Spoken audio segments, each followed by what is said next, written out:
Hello and welcome. My name is Layla Shireen Sar. I also go by VJ Amal. The paper I'm presenting to you today has been made possible by a research grant by the Arab Council on Social Sciences, and this article will appear in the upcoming volume of the journal Networking Knowledges.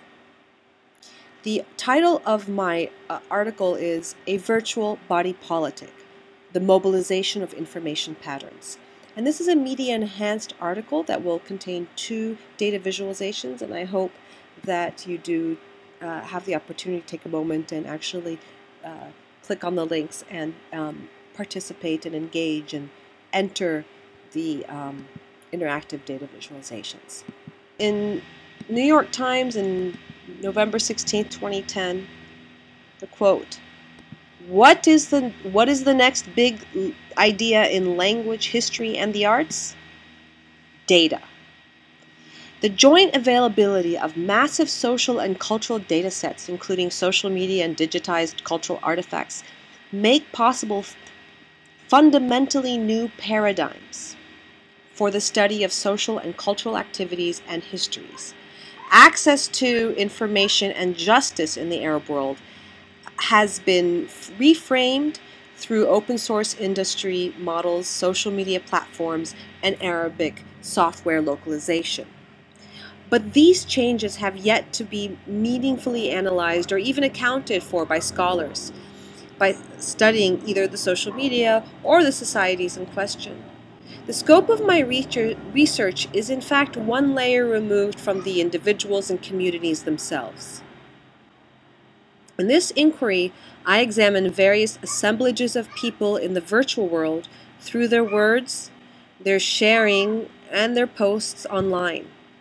By examining traces that people leave online through posts, tweets, retweeting, sharing, I formulate and study various assemblages of people and their ideas, creating alternate geographies of movement and new spatialities of information patterns. The question is not to identify who the people are ontologically, but how they form networks of solidarity and around production of knowledge on the internet. This project studies the flows of cultural production and consumption in real time so that the assemblages are in constant flux.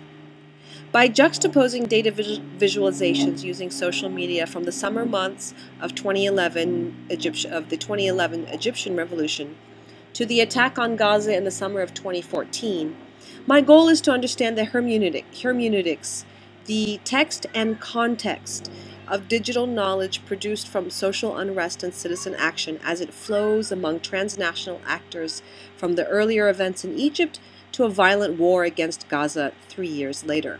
This brings me to my point about the virtual body politic.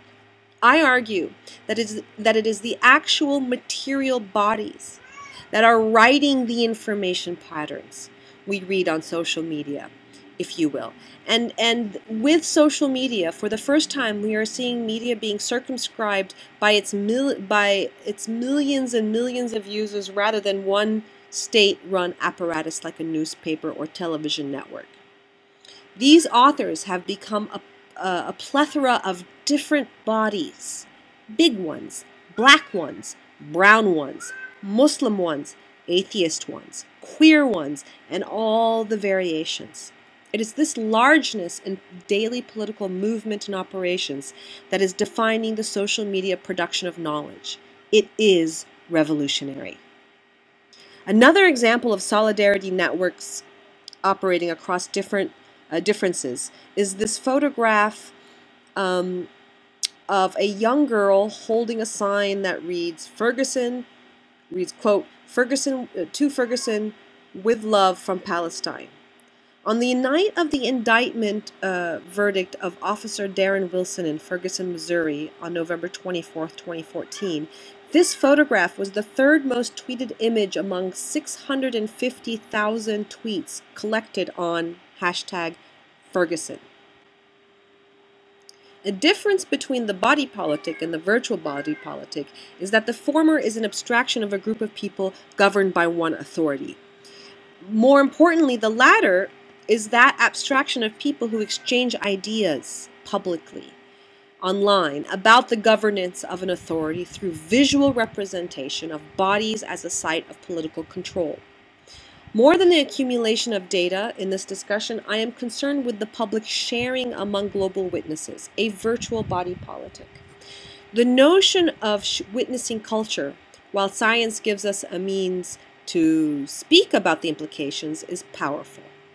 In some respects, and not incidental to the virtual body politic, the sharing of tweets creates an immediate publicity.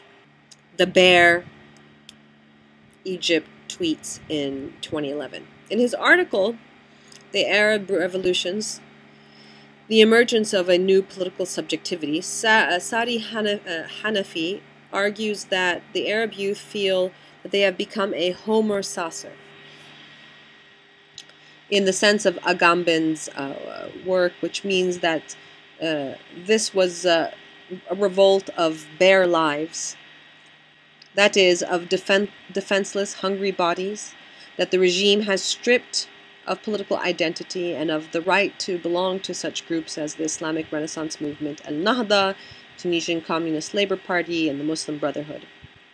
In Homo Sacer, Agamben connects the problem of pure possibility, potentiality, and power with the problem of political and social ethics in a context where the latter has lost its previous religious, metaphysical, and cultural grounding. Agamben probes with great depth, with great breadth, intensity, and acuteness the covert or implicit presence of an idea of biopolitics in the history of traditional political theory. Taking his cue from Agamben's state of exception, Hanafi constructs a theory of self-reflexive individuality in the context of change, of regime, and revolution in the Arab world. He argues, quote, through this analysis the study explores the new political subjectivity ushered in by these revolutions, in the specific form of individuality, or what is termed here reflexive individualism. This individualism, which is different from the neoliberal concept, is not a straightforward one predicated or on anti-patriarchal authority, anti-tribe, anti-community, or anti-political party sentiments. The political subjectivity of individuals who have taken part is formed and shaped both within and across the shadow legacy edges of political institutions and their production of legitimacy and knowledge. The political movements that took place in Egypt in 2011 involved millions and millions of individual participants. My attempt to capture this reflexive individuality materialized in this highly abstract network visualization of over 500,000 tweets on Egypt over the month of July 2011. It is a metonymic stand-in for the virtual body politic itself. Maybe I should show you.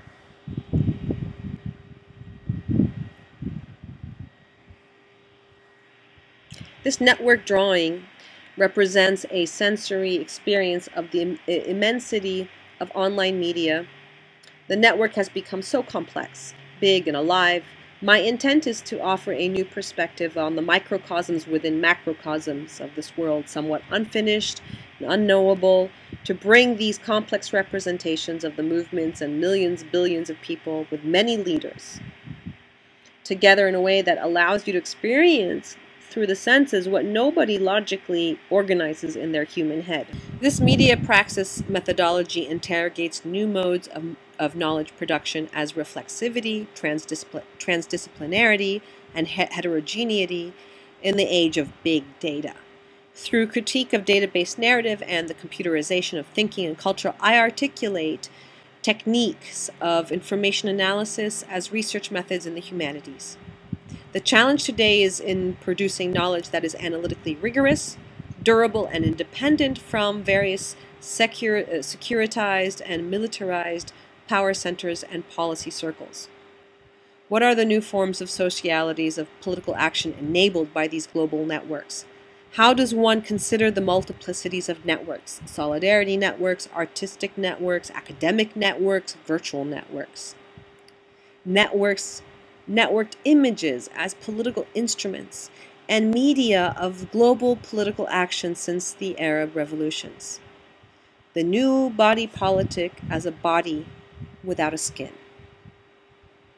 Thank you very much.